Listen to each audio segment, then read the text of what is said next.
Hi, this is Rajesh Sharma. ఈ video హెచ్ఎండిఏకు సంబంధించి తాజా పరిణామాల మీద, అదే రకంగా హెచ్ఎండిఏ 2050 మాస్టర్ ప్లాన్లో భాగంగా జరుగుతున్న కసరత్తుకు సంబంధించి రియల్ ఎస్టేట్ రంగంలో వ్యక్తమవుతున్న కొన్ని ఆందోళనలకు సంబంధించి నేను ఈ వీడియో చేస్తున్నాను. చాలా యూస్ఫుల్ ఇన్ఫర్మేషన్. ఎందుకంటే చాలామంది కూడా హైదరాబాద్ చుట్టుపక్కల, మరీ ముఖ్యంగా హెచ్ఎండిఏ లిమిట్స్లో ప్లాట్లు కానీ ఫ్లాట్లు కానీ కొనాలని ప్లాన్ చేస్తూ ఉంటారు. హెచ్ఎండిఏకి సంబంధించిన డెవలప్మెంట్స్ విషయంలో కూడా చాలా మందికి ఆసక్తి కలిగి ఉంటుంది. ఎందుకంటే హెచ్ఎండిఏ ఏరియాలో భూముల వాల్యూ ఆ రకంగా పెరిగిపోయింది. మనందరికీ తెలుసు, మార్చి 12వ తేదీన 2025 జారీ చేసిన జీవో నంబర్ 68 ప్రకారం హెచ్ఎండిఏ లిమిట్స్ మరింత విస్తరించారు. గతంలో హెచ్ఎండిఏ మనకు 2013 మాస్టర్ ప్లాన్ ప్రకారం చూస్తే 7,200 చిల్లర చదరపు కిలోమీటర్ల దూరంలో విస్తరించి ఉండేది హెచ్ఎండిఏ. 2031 మాస్టర్ ప్లాన్ ప్రకారం దాన్ని జోనల్ గా వారిగా విభజన చేశారు. కానీ తాజా పరిణామాల నేపథ్యంలో, మరీ ముఖ్యంగా గత 10-12 ఏళ్లుగా హైదరాబాద్ విస్తరించిన వేగాన్ని దృష్టిలో పెంచుకుని, పెరిగిపోయిన జనాభాను దృష్టిలో ఉంచుకుని ఇప్పుడు తాజాగా 2050 మాస్టర్ ప్లాన్ ను ప్రిపేర్ చేస్తున్నారు. అందులో భాగంగా first and four most step అనేది మనకు మార్చి 12వ తేదీన జారీ చేసిన జీవో నంబర్ 68 రూపంలో వచ్చింది. దాని ప్రకారం ఏకంగా 10,462 చదరపు కిలోమీటర్ల మేరకు ఈ హెచ్ఎంఆర్ అంటే హెచ్ఎండిఏ పేరు మార్చారు. హెచ్ఎంఆర్ అని హైదరాబాద్ మెట్రోపాలిటన్ రీజియన్ గా మారుస్తూ దాన్ని విస్తరించారు. ఏకంగా 10,492 కిలోమీటర్లు చదరపు కిలోమీటర్లు విస్తరించి ఉంటుంది. సో దాదాపు 3,500 చదరపు కిలోమీటర్ల దాకా ఎక్స్పాన్షన్ అయ్యింది ఇది. ఇప్పుడు దాని ప్రకారం పూర్తిగా జోనల్ వ్యవస్థను అన్ని రకాలుగా మార్పులు చేర్పులు చేయాల్సి ఉంటుంది. అదే రకంగా పెరిగిపోయిన పరిణామాన్ని దృష్టిలో పెట్టుకుని కూడా దానికి అదనపు సిబ్బందిని నియమించారు. అదనపు సాంకేతిక పరిజ్ఞానాన్ని కూడా కల్పించారు. అందులో భాగంగానే ఇప్పుడు 2050 మాస్టర్ ప్లాన్ అంటే వచ్చే 25 సంవత్సరాలకు సరిపడా జనాభా అవసరాలకు సరిపడా నగర విస్తీర్ణ, నగర వైశాల్యానికి అనుగుణంగా విస్తీర్ణానికి, అదే రకంగా ఎక్స్పాన్షన్ కు అనుకూలంగా పూర్తిగా పర్యావరణ సమతుల్యాన్ని కాపాడుతూనే, గ్రోత్ కారిడార్లను అవలంబిస్తూనే 3 రకాల జాగ్రత్తలు, పెరిగిపోతున్న పాపులేషన్ కు అనుగుణంగా ప్రజా రవాణా వ్యవస్థను కూడా దృష్టిలో పెట్టుకుని, అంటే 3 అంశాలు. ఒకటి పర్యావరణ పరిరక్షణ, అంటే బ్లూ అండ్ గ్రీన్ ప్లాన్, అంటే కన్జర్వేటివ్ అండ్ అటవీ భూములను రక్షిస్తూ, అదే రకంగా సహజ సిద్ధంగా ఏర్పడిన కాల్వలు, కుంటలు, చెరువులు వాటిని పరిరక్షిస్తూ బ్లూ అండ్ గ్రీన్ కు సంబంధించిన కాషన్స్ తీసుకుంటూ. రెండవది నగర జనాభా, మహానగర జనాభా ఇప్పుడు 1.2 అఫీషియల్ గా, 1.4 దాకా అనఫీషియల్ గా పాపులేషన్ ఉంది. ఇది 2050 కల్లా 3.5 కోట్లకు పైగా దాటబోతుందన్న అంచనాల నేపథ్యంలో దాన్ని దృష్టిలో పెట్టుకుని ప్రజా రవాణా వ్యవస్థను కూడా దానిలో ఇన్కార్పొరేట్ చేస్తున్నారు. At the same time Telangana growth ను దృష్టిలో పెట్టుకుని, ఆర్థిక పరంగా ఎకానమీ యాంగిల్లో కూడా డెవలప్మెంట్ జరగాలి కాబట్టి గ్రోత్ కారిడార్ల పేట ఇండస్ట్రీస్ కు, అదే రకంగా ఐటీ ఇతర పరిశ్రమలకు కావలసిన భూములను కూడా ఏర్పాటు చేస్తూ ఈ 3 అంశాలను దృష్టిలో పెట్టుకుని ఇప్పుడు 2050 మాస్టర్ ప్లాన్ రూపకల్పన జరుగుతుంది. కన్సల్టెన్సీ ఎంపిక జరిగింది. ఫిబ్రవరి కల్లా ఆ మాస్టర్ ప్లాన్ వెల్లడయ్యే అవకాశం ఉంది. ఇదంతా మాకు తెలుసు కదా, మరి ఇప్పుడు ఏం చెప్తున్నారు మీరు శర్మ అని అంటారు కదా. రైట్, నేను ఇప్పుడు అదే చెప్పబోతున్నాను. లేటెస్ట్ గా గవర్నమెంట్ ఒక కీలకమైన నిర్ణయం తీసుకుంది. దాని ప్రకారం కొన్ని మార్పులు జరిగాయి. దాంతో పాటు ఏదైతే ఇప్పుడు మాస్టర్ ప్లాన్ రూపకల్పన జరుగుతుందో ఆ కన్సల్టెన్సీకి ఇచ్చిన గైడ్ లైన్స్ ప్రకారం కొద్దిగా లోతుగా ఆలోచిస్తే రియల్ ఎస్టేట్ సంస్థలకు సంబంధించిన అధినేతలు కొంత ఆందోళన వ్యక్తం చేస్తున్నారు. ఆ ఆందోళన ఏమిటి, తాజాగా ప్రభుత్వం తీసుకున్న నిర్ణయం ఏమిటి, ఈ 2 అంశాలను నేను ఇవాళ ఈ వీడియోలో క్లియర్ కట్ గా ఎక్స్ప్లెయిన్ చేస్తాను. సో వీడియో స్కిప్ చేయకుండా మొత్తం వీడియో చూడండి, మీకు పూర్తి స్థాయిలో క్లారిటీ వస్తుంది. మంచి ఇన్ఫర్మేటివ్ వీడియో ఇది. ఇక మెయిన్ కంటెంట్ స్టార్ట్ చేసే ముందు, future city core area Kurmidda, Medipalli, Nanak Nagar and Tadiparthi first phase లో. ఇందులో కూడా మేడిపల్లి, నానక్ నగర్ అండ్ యాచారం ఏరియాలు మోస్ట్ ఇంపార్టెంట్. ఫస్ట్ ఎంప్లాయ్మెంట్ వచ్చే ప్లేస్ అది. ఎందుకంటే ఈ భూముల సేకరణ ఫార్మాసిటీ పేరు మీద జరిగింది కాబట్టి ఫార్మా కంపెనీలనే ముందు డెవలప్ చేస్తామని ప్రభుత్వం హైకోర్టులో అఫిడవిట్ ఫైల్ చేసింది కాబట్టి దాన్ని దృష్టిలో పెట్టుకుని ఫస్ట్ మనకు అక్కడ వస్తుంది. కుర్మిద్ద కూడా ఇంపార్టెంట్ ప్లేసే, కానీ కుర్మిద్ద దగ్గర ఎడ్యుకేషన్ అండ్ స్పోర్ట్స్, స్టేడియం ఈ యాంగిల్లో డెవలప్మెంట్స్ వస్తున్నాయి కాబట్టి అక్కడ మనకు వెంటనే డెవలప్మెంటల్ యాక్టివిటీ ఉండకపోవచ్చు. ఎడ్యుకేషన్ జోన్లో మనకు రెగ్యులర్ ఎంప్లాయీస్ తక్కువ ఉంటారు, ఫ్లోటింగ్ స్టూడెంట్స్ ఎక్కువ ఉంటారు కాబట్టి అక్కడ ఎక్కువ డెవలప్మెంట్ ఫాస్ట్గా రాకపోవచ్చు. But waiting period over the period 5 నుంచి 8 సంవత్సరాల మధ్యలో ఆ ఏరియా బాగుంటుంది, కుర్మిద్ద ఏరియా, మీర్ఖాన్పేట ఏరియా. కానీ ఫస్ట్ ఎంప్లాయ్మెంట్ వచ్చేది మేడిపల్లి లైఫ్ సైన్సెస్ సబ్లో కాబట్టి అక్కడ ముందు ఇన్వెస్ట్ చేసి ఆ తర్వాత సెకండ్ ప్రియారిటీ కుర్మిద్దకి ఇమ్మని చెప్పి నేను సజెస్ట్ చేస్తాను. మేడిపల్లి, యాచారం, నానక్ నగర్ ఏరియాలో ఎవరైనా ఇంట్రెస్ట్ ఉంటే ఇన్వెస్ట్ చేయాలనుకుంటే కనిపిస్తున్న నెంబర్లో కాంటాక్ట్ చేయండి. అప్రూవ్డ్ లేఅవుట్స్ చాలా తక్కువగా ఉన్నాయి. సో తక్కువగా లేఅవుట్ ఉంది కాబట్టి మీరు ఆ ప్లాట్లు కనుక వాటిలో తీసుకుంటే భవిష్యత్తులో అక్కడ ఎంప్లాయ్మెంట్ వచ్చిన తర్వాత మీ ప్లాట్లకు మంచి డిమాండ్ ఉండే అవకాశాలు పుష్కలంగా ఉన్నాయి. ఇక రెండోది, రియల్ ఎస్టేట్ రంగంలో జెన్యూన్ బిజినెస్ చేయాలనుకునేవారు. జెన్యూన్ మీన్స్ ఒకటి, లీగల్ పరంగా ఎలాంటి సమస్యలు లేని ప్రాపర్టీలు అమ్మడం. 2, అప్రూవల్స్ పరంగా ఎలాంటి ఇబ్బందులు లేకుండా ఆల్ అప్రూవల్స్ పర్ఫెక్ట్గా ఉన్నవి విక్రయించడం. 3 మంచి స్ట్రాటజికల్ లొకేషన్లో ఉండడం. ఇలాంటి 3 ఇంపార్టెంట్ కలిగిన వెంచర్లలో ఎవరైనా బిజినెస్ చేయాలనుకుంటే కనిపిస్తున్న నెంబర్లో కాంటాక్ట్ చేయండి. వచ్చి చూడండి, డెవలప్మెంటల్ యాక్టివిటీ పర్ఫెక్ట్గా ఉంటుంది. యాజ్ పర్ షెడ్యూల్ జరుగుతూ ఉంటాయి. కొంతమందికి అర్థం కాదు, ఏంటి అనుకుంటుంటారు, బట్ అర్థమైన వాళ్ళకి అర్థమవుతుంది. వచ్చి చూడండి, మీరు బిజినెస్ చేయండి. ఖచ్చితంగా మీరు 4 పైసలు సంపాదించుకోవడంతో పాటు మీ ద్వారా ఆస్తులు ఎవరైతే కొంటారో, ప్రాపర్టీస్ ఎవరైతే కొంటారో, ఇన్వెస్ట్ ఎవరైతే చేస్తారో వారు మీ పేరు చెప్పుకునే, గర్వంగా చెప్పుకునే రకంగా ప్రాపర్టీస్ సేల్ చేసుకోవచ్చు. రియల్ ఎస్టేట్ రంగంలోకి రండి. ముఖ్యంగా హోమ్ మేకర్స్, గృహిణులు కావచ్చు, అదే రకంగా రిటైర్డ్ ఎంప్లాయీస్ కావచ్చు, పార్ట్ టైం జాబ్ చేస్తున్న వారు కావచ్చు, ఎవరైనా ఫుల్ టైం జాబ్ చేస్తున్నా కూడా సంతృప్తికరమైన జీతభత్యాలు పొందలేక అప్పుల మీద ఆధారపడి బతుకుతున్న వాళ్ళు కూడా అలాంటి వాటిని త్యజించి పక్కన పెట్టి జస్ట్ ఒక 2-3 నెలల బ్యాకప్ పెట్టుకుని రియల్ ఎస్టేట్ రంగంలోకి వచ్చి బిజినెస్ చేయండి. డెఫినెట్ గా మీ లైఫ్ ని టర్న్ చేసుకుంటారు.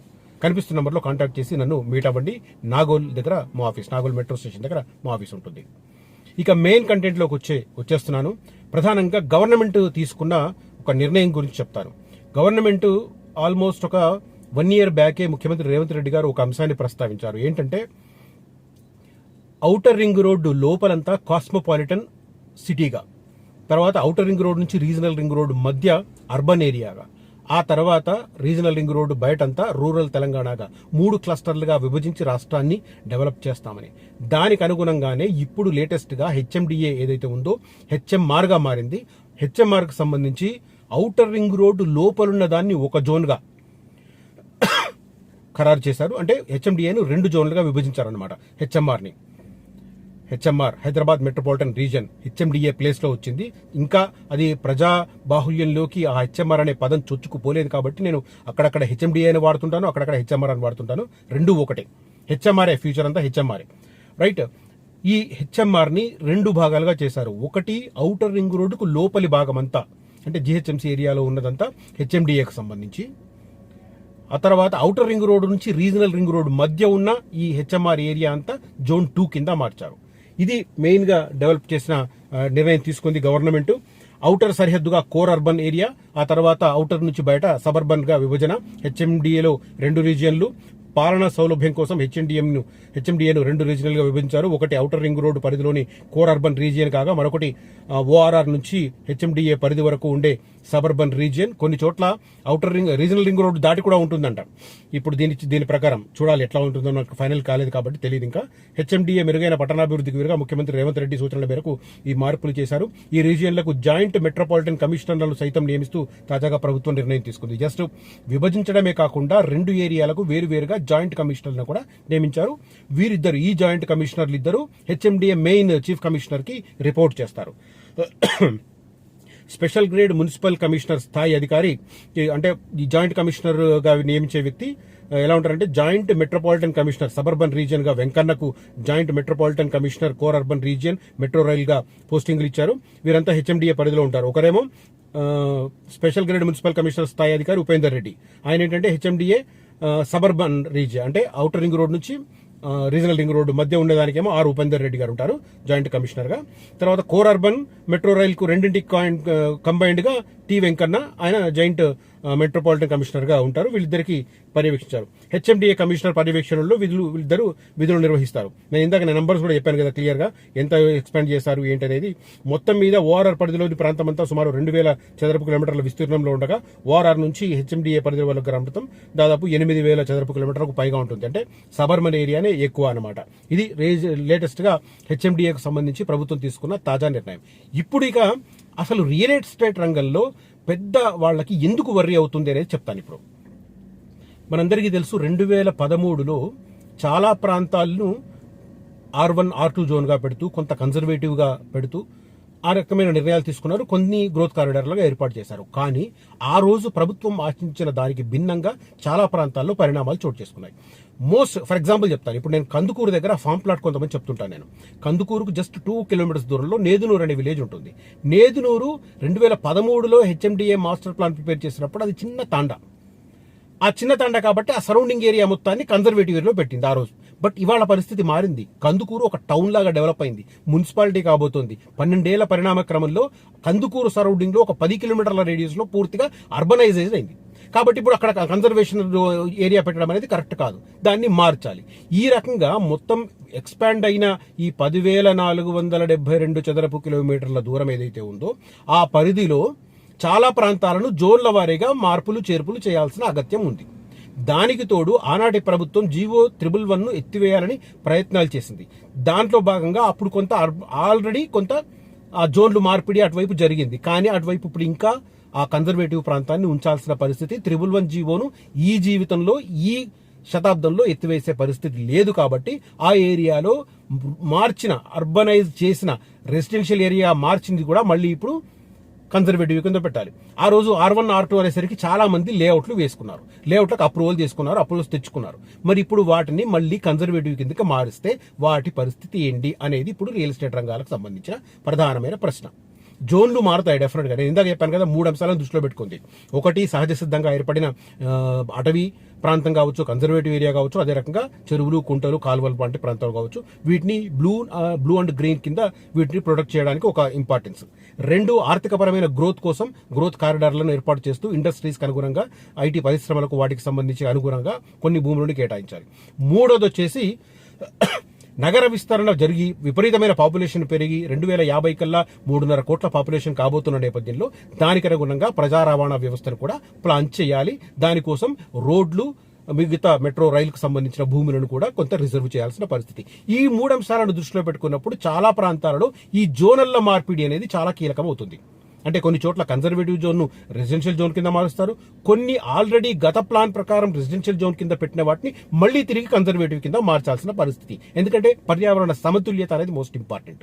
ఆ రకంగా మారిస్తే గతంలో R1, R2 జోన్లుగా ఉన్న ప్రాంతంలో లేఅవుట్ అప్రూవల్స్ తెచ్చుకొని ఆల్రెడీ విక్రయించుకున్న వాళ్ళ పరిస్థితి ఏమిటి అనేది ఇప్పుడు రియల్ ఎస్టేట్ రంగానికి సంబంధించి ప్రధానమైన సమస్య. మాస్టర్ ప్లాన్ 2050లో జోన్లు మారితే కష్టమే. గతంలో అనుమతులు ఇచ్చిన స్థలాలు కన్జర్వేటివ్ లోకి మార్పు కానున్నాయి. మరోసారి అలాగే జరిగితే ఎలా అంటున్న నిర్మాణ సంస్థలు. ఇది మెయిన్ గా RRR వరకు హెచ్ఎండి అనుమతులపై గందరగోళం నెలకొంది అనేది ప్రధానంగా ఇది రియల్ ఎస్టేట్ వర్గాలకు సంబంధించిన ఆందోళన. దీంట్లో మళ్ళీ సామాన్య ప్రజలకు ఏంటి సంబంధం అని అనుకోవద్దు. ఎందుకంటే ఆ రియల్ ఎస్టేట్ సంస్థలు R1, R2 జోన్లు కాబట్టి లేఅవుట్ అప్రూవల్స్ తీసుకుని వాటిని భూములు, ఓపెన్ ప్లాట్లను విక్రయించుకున్నాయి. వాళ్ళు ఆల్రెడీ కొంత డబ్బు సొమ్ము చేసుకున్నారు. కానీ కొన్నదల్లా సామాన్యులు, ఇన్వెస్ట్ చేసింది సామాన్యులు. వాళ్ళ పరిస్థితి ఏంటి? ఒకవేళ ఆ లేఅవుట్ అప్రూవల్స్ పొందిన ఏరియాను తిరిగి కన్జర్వేటివ్ ఏరియాకి మారిస్తే ఏంటి పరిస్థితి? ఈ పరిణామం ఎక్కడుంటుందంటే కూడా ముంబై హైవే నుంచి బెంగళూరు హైవే దాటి కొద్దిగా శ్రీశైలం హైవే మధ్య దాకా ఉంటుంది. అంటే మన్సాన్పల్లి ఆ ఏరియా వరకు ఉంటుంది. ఎందుకంటే ఇవి గతంలో ఎలా ఉన్నాయో ఇప్పుడు అలాగే ఉన్నాయి. చాలా మందికి తెలియదు. అందుకే నేను కొంతమంది బెంగళూరు హైవే మీద, ముంబై హైవే మీద మోజుపడుతుంటే, చేవెళ్ల రూట్ కూడా మోజుపడుతుంటే నేను చెప్తుంటాను బీ కేర్ఫుల్ అని. ఇప్పుడు నేను ఆందోళన వ్యక్తం చేసిందల్లా ఇప్పుడు జరుగుతుంది. RRR వరకు భవన నిర్మాణ అనుమతులు, లేఅవుట్ల కోసం హెచ్ఎండిఏ అనుమతులు అందజేస్తోంది. కానీ ఈ అనుమతులపైన నిర్మాణ సంస్థలు, రియల్ ఎస్టేట్ వర్గాలు సందేహాలను వ్యక్తం చేస్తున్నాయి. మాస్టర్ ప్లాన్ 2050 రూపొందించకుండానే ఇస్తున్న అనుమతుల్లో మార్పులు చేర్పులు చోటు చేసుకుంటే ఆర్థికంగా భారీగా నష్టపోవాల్సి వస్తుందని ఆందోళన వ్యక్తం చేస్తున్నాయి. ఇది మెయిన్ కన్సర్న్. అంటే ఇప్పుడు అప్రూవల్స్ ఎలా వస్తున్నాయంటే గత ప్లాన్ ప్రకారం 2013లో రూపొందించిన 2031 మాస్టర్ ప్లాన్ ప్రకారం ఇప్పుడు ఇస్తున్నారు. కానీ రేపు ఆ ఏరియాస్ గనక మళ్ళీ జోన్స్ మారితే ఏంటి పరిస్థితి? మేము అమ్ముకున్న వాళ్ళ కొన్న వాళ్ళ పరిస్థితి ఏంటి? లేఅవుట్లు వేసిన వాళ్ళ పరిస్థితి ఏంటి? మాస్టర్ ప్లాన్ అమల్లోకి రావడానికి ముందే కొన్ని ప్రాంతాలను రెసిడెన్షియల్ జోన్లుగా భావించి అపార్ట్మెంట్లు, భవన నిర్మాణ లేఅవుట్లకు అనుమతులు ఇస్తారు. కానీ ఆ తర్వాత వివిధ ప్రాంతాల్లో నివాస స్థలాలు కన్జర్వేటివ్ జోన్లోకి మారాయి. దీంతో సామాన్య మధ్యతరగతి వర్గాలు మొదలుకొని రియల్ ఎస్టేట్ వ్యాపారుల వరకు తీవ్ర ఇబ్బందులకు గురయ్యారు. అప్పటి మాస్టర్ ప్లాన్ ప్రకారం నివాస మండలాల జాబితాలోంచి కన్జర్వేటివ్ జోన్లోకి మారిన ప్రాంతాలను తిరిగి నివాస ప్రాంతాల్లోకి మార్చేందుకు లక్షల్లో ఫీజులు చెల్లించాల్సి వచ్చిందని, ప్రస్తుతం మాస్టర్ ప్లాన్ 2050 అమల్లోకి రాకుండానే ఇప్పుడు ఇచ్చే అనుమతుల వల్ల మరోసారి ఇలాంటి ఇబ్బందులే తలెత్తే అవకాశం ఉందని నిర్మాణ రంగానికి సంబంధించిన నిపుణులు ఆందోళన వ్యక్తం చేస్తున్నారు. అసలు ఎందుకు ఈ సమస్య అనేది నేను చెప్తాను. మాస్టర్ ప్లాన్ 2050కి అనుగుణంగానే ప్రస్తుతం అనుమతులను అందజేస్తున్నట్టు అధికారులు భరోసా ఇస్తున్నారు. కానీ వివిధ వర్గాలకు చెందిన ప్రజల నుంచి రకరకాల అనుమానాలు వ్యక్తమవుతున్నాయి. ఇందులో ఈ అంశంపై గతంలోనే గందరగోళం నెలకొంది. రంగారెడ్డి, నేను ఇందాక చెప్పాను చూడండి, మన్సన్పల్లి, పులిమామిడి, రంగారెడ్డి జిల్లా పులిమామిడి ప్రాంతంలో సుమారు 50 ఎకరాల విస్తీర్ణంలో ఒక బడా నిర్మాణ సంస్థ వేసిన లేఅవుట్లకు హెచ్ఎండిఏ అనుమతులు జారీ చేసింది. కానీ ఆ తర్వాత అమల్లోకి వచ్చిన మాస్టర్ ప్లాన్ లో అది కన్జర్వేటివ్ జోన్లోకి వెళ్ళింది. పాయింట్ అర్థమవుతుంది కదా? ఇది 2000 గతంలో జరిగిన ఎగ్జాంపుల్ ఇది. ఇప్పుడు కూడా అదే పరిస్థితి. ఆ పులిమామిడి ఏరియాలో విపరీతంగా వెంచర్లేశారు. కానీ అక్కడ ప్రాబ్లం ఏంటంటే కన్జర్వేటివ్ ఏరియాగానే ఉంటుంది. అది డెవలప్ అయ్యే ప్రాంతం కాదు, అటవీ ప్రాంతం ఉంది, కన్జర్వేటివ్ జోన్ ఉంది. కాబట్టి ఆ నియర్ బై ఏరియాలో చిన్న చిన్న తాండాలే ఉన్నాయి. ఇంకా పెద్దగా ఇప్పుడు మహేశ్వరం ఉంది, మహేశ్వరం సిటీ లాగా డెవలప్ అయింది కాబట్టి ఆ నియర్ బై ప్రాబ్లం ఉండకపోవచ్చు. కానీ కొద్దిగా దాటితే పులిమామిడి అనేది 8 కిలోమీటర్ల దూరంలో ఉంటుంది. ఆ ఏరియాకి ఇబ్బంది. మన్సాన్పల్లి ఏరియాలో అనుకున్నంత డెవలప్మెంట్ జరగలేదు. ఆ నగరం నుంచి వచ్చే రూట్ ఏదైతే ఉందో అది అనుకున్న స్థాయిలో డెవలప్మెంట్ జరగలేదు. కాబట్టి ఆ పక్కనే చాలా ఓపెన్ ల్యాండ్ అవైలబిలిటీ ఉంది. కాబట్టి దాన్ని తిరిగి కన్జర్వేటివ్ ఏరియాలకు మార్చే అవకాశాలు పుష్కలంగా ఉన్నాయి. ఇది మెయిన్ ప్రాబ్లం అన్నమాట. కన్జర్వేటివ్ నుంచి మరోసారి రెసిడెన్షియల్ జోన్లోకి మార్చుకునేందుకు స్థలాల కొనుగోలుదారులు లక్షల్లో ఫీజులు చెల్లించాల్సి వచ్చింది. ఒక్క పులిమామిడి ప్రాంతంలోనే కాకుండా అనేక చోట్ల ఇలాంటి సమస్యలు తలెత్తాయి. ఇది మెయిన్ గా ప్రాబ్లం అన్నమాట. తర్వాత మాస్టర్ ప్లాన్ లక్ష్యం ఏంటి అంటే హైదరాబాద్ మహానగరాభివృద్ధి సంస్థ వచ్చే 25 సంవత్సరాలను లక్ష్యంగా చేసుకుని హైదరాబాద్ మెట్రోపాలిటన్ కోసం మాస్టర్ ప్లాన్ 2050 రూపొందిస్తున్నారు. హైదరాబాద్ నగరాన్ని ప్రపంచంలోని 10 గ్లోబల్ నగరాల పక్కన నిలిపే లక్ష్యంతో రీజనల్ రింగ్ రోడ్డు వరకు విస్తరించిన హైదరాబాద్ మెట్రోపాలిటన్ ఏరియా అభివృద్ధికి అనుగుణంగా మెగా మాస్టర్ ప్లాన్ కసరత్తు చేపట్టారు. హైదరాబాద్ మహానగర పరిధి 10,472 చదరపు కిలోమీటర్లకు పెరిగింది. దాదాపు దీనికి సంబంధించి 362 కిలోమీటర్ల డ్యూరేషన్తో రీజనల్ రింగ్ రోడ్డు వస్తుంది. దీంట్లో ఏమేమి దృష్టిలో పెట్టుకోవాలి? నేను ఇందాక 3 భాగాలు చెప్పాను కదా, 3 భాగాలుగా ఉంటుంది. మొదటిది ఆర్థిక మండళ్లు, పారిశ్రామిక ప్రాంతాలు, అంతర్జాతీయ బహుళజాతి సంస్థల వ్యాపార కార్యకలాపాల కోసం విస్తరణ. ఇది గ్రోత్ కారిడార్ అనమాట. ఎకనామిక్ డెవలప్మెంట్ ప్లాన్ అంటారు దీన్ని కూడా. రెండోది హైదరాబాద్ మెట్రోపాలిటన్ ఏరియా వరకు రహదారులు, మౌలిక సదుపాయాలు, ప్రజా రవాణా వ్యవస్థ కోసం కాంప్రహెన్సివ్ మొబిలిటీ ప్లాన్ చేయాలి. ఆ తర్వాత జలవనరులు, అర్బన్ ఫారెస్ట్లు, పచ్చదనం అభివృద్ధి లక్ష్యంగా 3వ ప్రణాళిక బ్లూ గ్రీన్ ఇన్ఫ్రాస్ట్రక్చర్ ప్లాన్ ఉంటుంది. ఈ 3 అంశాలను దృష్టిలో పెట్టుకుని రేపు జోన్లు అవి మార్పులు చేర్పులు రాబోతున్నాయి. ఇది అతిపెద్ద సమస్య. కాబట్టి ఇవాళ ఏదో R1లో R2లో ఉందని కాలర్ ఎగురేసుకుంటుంటారు కొంతమంది. రేపు ఆ సరౌండింగ్ లో జరిగిన డెవలప్మెంట్ ఆధారంగా ప్రభుత్వం మళ్ళీ జోన్ల మార్పులు చేర్పులు జరుగుతుంది. అప్పుడు ఇబ్బంది పడతారు. సో ఎవరైనా ఆలోచించేవారు నియర్ బై అర్బనైజ్డ్ గా ఉన్న ఏరియాను చూస్ చేసుకోండి. ఇప్పుడు నేను కందుకూరు ఏరియాలో నేదునూరు ఫామ్ ప్లాట్ కూడా ఎందుకు చెప్తానంటే, కందుకూరు నుంచి జస్ట్ 2 కిలోమీటర్స్ కందుకూరు మున్సిపాలిటీ అవుతుంది. ఒక మున్సిపాలిటీకి పక్కన కన్జర్వేటివ్ ఏరియాను ఉంచరుగాక ఉంచరు. అదే పులిమామిడి అనుకోండి, పులిమామిడి ఎప్పటికీ అర్బనైజ్డ్ కాదు. ఆ ఏరియాలో మీరు రెసిడెన్షియల్ జోన్ అనుకుని మీరు అక్కడ పెట్టుబడి పెడితే భారీ ధరలు. నిన్న మొన్న ఒక ఫ్రెండ్తో వెళ్ళి చూసొచ్చాను. 23-24 వేల రూపాయల చదరపు గజం. ఎక్కడి నుంచి మహేశ్వరం నుంచి ఆల్మోస్ట్ 4-5 కిలోమీటర్స్ దూరం వెళ్తే. ఓకే, తర్వాత అడు మన్సాన్పల్లి ఆ రూట్ అయితే చాలా ప్రాబ్లం. ఎందుకంటే మన్సాన్పల్లి రోడ్డుకు బెంగళూరు హైవేకి మధ్య చాలా దాదాపు 15-16 వేల ఎకరాలు ఒక పెద్ద బడా సంస్థల చేతిలో ఉంది. కాబట్టి వాళ్ళు పూనుకుంటే తప్ప అక్కడ గ్రోత్ కాదు. వాళ్ళు పూనుకోకుండా ప్రభుత్వం చేసే పరిస్థితి ఉంది. ఎందుకంటే ప్రైవేట్ సంస్థల నుంచి, అంత పెద్ద సంస్థల నుంచి ప్రభుత్వం భూములు వెనక్కి లాక్కునే పరిస్థితి ఉండదు. చాలా పెద్ద కాంప్లికేషన్స్ వస్తాయి. కాబట్టి ఇవన్నీ దృష్టిలో పెట్టుకుని నేనేమంటానంటే, కొద్దిగా అర్బనైజ్డ్ కాని ఏరియా హెచ్ఎండిఏ అయినా కూడా కొంత పునరాలోచన చేయండి. ఒకవేళ ఇది పొరపాటున రేపు పొద్దున మళ్ళీ R1 నుంచి R2 నుంచి కన్జర్వేటివ్లోకి వెళుతుందా, కొద్దిగా ఆలోచన చేయండి. నియర్ బై ఏరియాలను స్టడీ చేయండి. ఏదో హెచ్ఎండిఏ అని గుడ్డిగా నమ్మొద్దు. లేదా మీకు అనుమానాలు ఉన్నాయా, ఫిబ్రవరి మార్చి దాకా వెయిట్ చేయండి. మాస్టర్ ప్లాన్ వచ్చిన తర్వాత అప్పుడు పూర్తి పిక్చర్ వస్తుంది. కాబట్టి అప్పుడు ఒక నిర్ణయం తీసుకోండి. జస్ట్ మీ మీ జాగ్రత్త కోసం చెప్తున్నా. దీనివల్ల నాకు వచ్చే లాభము లేదు, నాకు వచ్చే నష్టము లేదు. ఈ పరిణామాలు హెచ్ఎండిఏకి సంబంధించిన పరిణామాలు మీకు చెప్పే ఉద్దేశంతో ఈ వీడియో చేశాను. ఈ కంటెంట్ కనుక మీకు నచ్చితే ఈ వీడియోను లైక్ చేయండి, నలుగురితో షేర్ చేయండి. అదే రకంగా ఈ వీడియోను లైక్ చేసిన వారు కింద హైప్ అనే ఆప్షన్ వస్తే మాత్రం దయచేసి హైప్ అనే బటన్ నొక్కండి. జస్ట్ హైప్ అవుతుంది తప్ప మీకు ఎలాంటి ఖర్చు ఉండదు. ఒకవేళ నా వీడియోస్ వర్త్ అనిపిస్తే సబ్స్క్రిప్షన్ ప్లస్ బటన్ నొక్కండి. డిస్ప్లే అయితే లేదు, జాయిన్ అని ఉంటుంది, అదన్న నొక్కండి. కొద్దిగా మీకు ఎంత వీలైతే అంత యాడ్ చేయండి. ఎందుకంటే చాలా మంది నాకు ఫోన్లు చేసి సందేహాలు నివృత్తి చేసుకుంటున్నారు ఫ్రీ ఆఫ్ కాస్ట్. అలాంటి వారికి ఇది విజ్ఞప్తి. Right, thank you for watching this video. Signing off Rajesh Sharma.